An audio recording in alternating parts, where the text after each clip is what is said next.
Hello guys, good morning. मैं हूं प्रशांत सिंह और दुकान वाला बिलो में आप सभी को फिर से स्वागत है। आप सभी लोग कैसे हो? आशा करते हैं बहुत बढ़िया और खुश होंगे। तो फाइनली गाइस, आज मैं दिखाने जा रहा हूं आप सभी को हमारी मार्केट पर गणेश पूजा हो रहा है, अक्षय तिथि।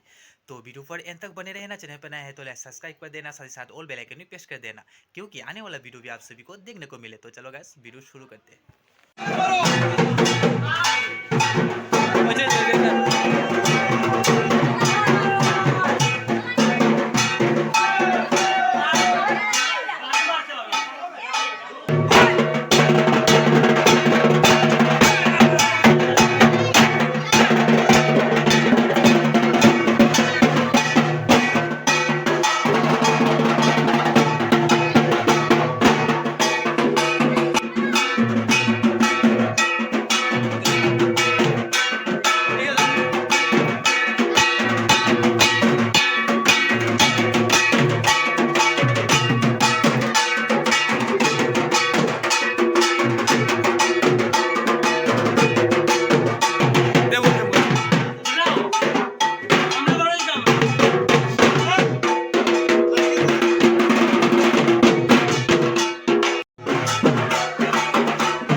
तो फाइनली गैस वीडियो कैसा लगा जरूर कमेंट करना और चैनल पर आए तो जरूर सब्सक्राइब कर देना। तो वीडियो आज यहाँ पर खत्म करते हैं, तो मिलते हैं नेक्स्ट वीडियो पर।